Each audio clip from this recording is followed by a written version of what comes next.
നമസ്കാരം. ഒരു മനുഷ്യൻ്റെ മനസ്സാകുന്ന ക്യാൻവാസിൽ വിരിയുന്ന ചിത്രങ്ങളും വാക്കുകളുമൊക്കെ മറ്റൊരാളെ സ്വാധീനിക്കുന്നതിന് പ്രധാന പങ്ക് വഹിക്കുന്നത് ബുക്കുകളും പുസ്തകങ്ങളും മാഗസിനുകളും ഒക്കെയാണ്. പ്രത്യേകിച്ച് അതിൻ്റെ ലേഔട്ടുകളും വർണ്ണചിത്രങ്ങളും വർണ്ണക്കടലാസുകളുമൊക്കെ നമ്മളെ ആകർഷിക്കണം എന്നുണ്ടെങ്കിൽ അതിന് അനുയോജ്യമായ പ്രിൻറ്റിംഗ് പ്രസ്സുകൾ അത്യന്താപേക്ഷിതമാണ്. അത്തരത്തിൽ ഏറെ പ്രശസ്തമായ ഒരു സ്ഥാപനമാണ് ഭരണങ്ങാനത്തെ സെറാഫിക് പ്രസ്. അതിൻ്റെ വിശേഷങ്ങളാണ് ലൈവ് ടിവിയുടെ entire media team choice of Kerala എന്ന പ്രോഗ്രാമിലൂടെ പ്രിയപ്പെട്ട പ്രേക്ഷകരിലേക്ക് എത്തിക്കുന്നത്.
സെറാഫിക് പ്രസിൻ്റെ ബഹുമാന്യനായ manager father Martin C Mannath കപ്പൂച്ചിനാണ് നമ്മോടൊപ്പം ഉള്ളത്. അച്ഛൻ ഈ പ്രോഗ്രാമിലേക്ക് സ്വാഗതം ചെയ്യുന്നു. Thank you. സെറാഫിക് പ്രസിൻ്റെ തുടക്കത്തെക്കുറിച്ച് ഒന്ന് പറയാൻ വെച്ചാൽ. സാർ, അത് 1953 ഇത് ആരംഭിക്കുക. സെറാഫിക് റിപ്പോർട്ടർ എന്ന പേരിലാണ് ഇത് ആരംഭിച്ചത്. മൂന്നാം സഭയും അതുപോലെ തന്നെ നിത്യാരാധന സംഘം എന്നൊരു എണ്ണം ഉണ്ടായിരുന്നു. ഇവരിലോട് ചേർന്നാണ് 1953 അപ്പോൾ അതൊക്കെ ഇത് ആരംഭിക്കുക. അതിൻ്റെ ലക്ഷ്യം സത്യത്തിന് സാക്ഷി നൽകുക. അതിൻ്റെ മുദ്രാവാക്യം എന്ന് പറയുന്നത് സമാധാനം സൗഭാഗ്യം. അത് മൂന്നാം സഭയുടെ ഒരു മുദ്രാവാക്യം തന്നെയാണ്.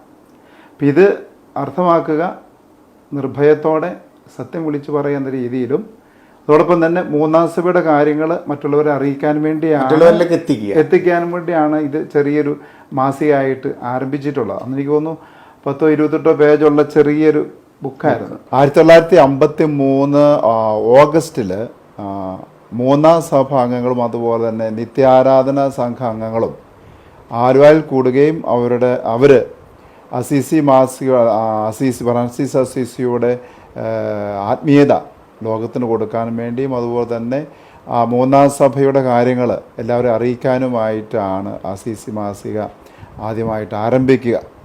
അപ്പോൾ അതിൻ്റെ ആദ്യത്തെ ആ കാലത്ത് ലീഡറായിട്ടിരുന്ന ശ്രീമാൻ മാത്തച്ചൻ കുരുവിനാക്കുന്നേലും അതുപോലെ തന്നെ KM ജോർജ് സാറുമാണ് ഇതിൻ്റെ ആദ്യത്തെ പത്രാധിപരായിട്ടുണ്ടായിരുന്നത്. പിന്നീട് KM ജോർജ് സാറ് മന്ത്രിയായി മുഴുവൻ രാഷ്ട്രീയ പ്രവർത്തനമായി മാറിയതുകൊണ്ട് പതുക്കെ ലിയോ അച്ഛൻ, ഞങ്ങളുടെ തന്നെ ലിയോ അച്ഛൻ അസീസി മാസികയുടെ എഡിറ്ററായിട്ട് മാറുകയാണ് ചെയ്തത്. ഇതിനകത്തൊരു പ്രധാനപ്പെട്ട കാര്യം 1956 നമ്മൾ അൽഫോൻസാമയുടെ ഉപകാരസ്മരണ എന്ന് പറഞ്ഞുകൊണ്ട് ചെറിയൊരു പേജ് അസീസി മാസിക ഇടയുണ്ടായി. അപ്പോൾ അതിന് 1957 ജൂലൈയിലെ അസീസി മാസികയുടെ മുഖചിത്രം തന്നെ വിശുദ്ധ അൽഫോൻസാമയുടെ ചിത്രമായിരുന്നു. അങ്ങനെ 1956-57 കാലഘട്ടത്തിൽ ഇവർ മൂന്നാം സഭ അവരെല്ലാവരും ഒരുമിച്ച് കൂടിയപ്പോൾ അവർക്ക് തീരുമാനിച്ചു നമുക്ക് സ്വന്തമായിട്ടൊരു പ്രസ് വേണം. പക്ഷേ പിന്നീട് വർഷങ്ങൾക്ക് ശേഷം അസീസി ആശ്രമത്തിൽ നമ്മുടെ അൽഫോൻസച്ചൻ 1968 ഈ സ്ഥാപനം സ്ഥാപിക്കുക. അതിവിടെ ആയിരുന്നില്ല, അസിസി ആശ്രമത്തിൽ സെമിനാരോട് ചേർന്നായിരുന്നു ഇത് ആരംഭിച്ചത്. അങ്ങനെ അസീസി മാസിയുടെ ആവശ്യത്തിന് വേണ്ടി പതുക്കെ ആരംഭിച്ചതാണ് സെറാഫിക് പ്രസ്. പിന്നെ അതിൻ്റെ വളർച്ചയിൽ ജീവൻ ബുക്സ്, അതായത് ഇപ്പോൾ കേരളത്തിലെ അങ്ങോളം ഇങ്ങോളമുള്ള പ്രസാധകരിൽ പ്രധാനപ്പെട്ടവരങ്ങനെ തന്നെയാണ് ജീവൻ ബുക്സ്. അത് കൂടുതൽ മെയിൻലി സ്പിരിച്വൽ ആയിട്ടുള്ള ബുക്കുകളാണ്. അതുപോലെ സ്പിരിച്വൽ സൈക്കോളജിക്കൽ ബുക്കുകളൊക്കെയാണ് അത് നമ്മൾ ഇറക്കുക. അപ്പോൾ അത് പ്രിൻറ്റിംഗ് എല്ലാം ഇവിടെ തന്നെയാണ്. ഇതിനാണ് ഇതിൻ്റെ ഒരു വെരി ഷോർട്ട് ഹിസ്റ്ററി എന്ന് പറയുന്നത് ഇതാണ്. ഇവിടെ ഏതൊക്കെ തരത്തിലുള്ള പ്രിന്റിങ്ങുകളാണ് പ്രധാനമായിട്ടും നമ്മൾ ചെയ്യുന്നത്? ഇവിടെ നമുക്ക് ബുക്കുകൾ, നോട്ട് ബുക്കുകൾ ഈ വർഷം തന്നെയാണെങ്കിൽ ഏകദേശം ഒരു 1,00,000-അടുത്ത് നമ്മൾ പ്രിൻ്റ് ചെയ്യുകയുണ്ടായി, നോട്ട് ബുക്ക് ഉണ്ടാക്കി കൊടുക്കുകയുണ്ടായി. അപ്പോൾ തന്നെ ബ്ലോഷറുകൾ, സ്റ്റിക്കർ, അതുപോലെ തന്നെ പരസ്യങ്ങൾ, തിരുനാളിൻ്റെ പരസ്യങ്ങൾ അങ്ങനെയുള്ളത്, അങ്ങനെ അതുപോലെ തന്നെ വൗച്ചേഴ്സ്, റിസീപ്റ്റ്സ്, അങ്ങനെ എല്ലാത്തരം വർക്കുകളും ഇവിടെ നമ്മൾ ചെയ്യുന്നുണ്ട്. ഒരു പ്രസിൽ ചെയ്യുന്ന എല്ലാ വർക്കുകളും ചെയ്യുന്നുണ്ട്. അതുപോലെ മൾട്ടി കളർ പോസ്റ്ററുകളൊക്കെ നമ്മളിവിടെ ചെയ്യാറുണ്ടോ? ഇവിടെ തന്നെയാണ്. അതായത് പ്രിന്റിംഗ് ആയിട്ടുള്ള എല്ലാത്തരം ഐറ്റങ്ങളും നമ്മളിവിടെ ചെയ്യും. പോസ്റ്റർ ചെയ്യും, എല്ലാത്തരം വർക്കുകളും. അതുപോലെ ബൾക്കായിട്ടുള്ള ഓർഡറുകളൊക്കെ നമ്മൾ എടുക്കാറുണ്ടോ? ആ വർക്കിന് നമ്മൾ എത്ര ദിവസമൊക്കെ എടുക്കാറുണ്ട്? ആ ഡിപ്പെൻസ്. നമ്മൾ ബൾക്കായിട്ട് വർക്കുകളാണ് നമ്മൾ കൂടുതൽ എടുക്കുന്നത്. അതാണ് നമുക്ക് ഇഷ്ടവും. കാരണം എന്നാലും നമുക്ക് കുറച്ച് പൈസ വരത്തുള്ളൂ. കാരണം ഇത്രയും പേർക്ക് നമുക്ക് സാലറി കൊടുക്കണം, കാര്യങ്ങൾ നിർവഹിക്കണം. അപ്പോൾ ഒന്നാമത് പേപ്പറിനൊക്കെ വില കൂടുതലാണ്, എല്ലാ ഐറ്റത്തിനും വില കൂടിക്കൊണ്ടിരിക്കുന്നു. അപ്പോൾ അതുകൊണ്ട് തന്നെ ബൾക്കായിട്ടുള്ള വർക്ക് നമ്മൾ എടുക്കുന്നു. അത് ഡിപ്പെൻസ്, മേ ബി 3 ദിവസം 4 ദിവസം കൊണ്ട് നമ്മൾ കൊടുക്കും. ശരി.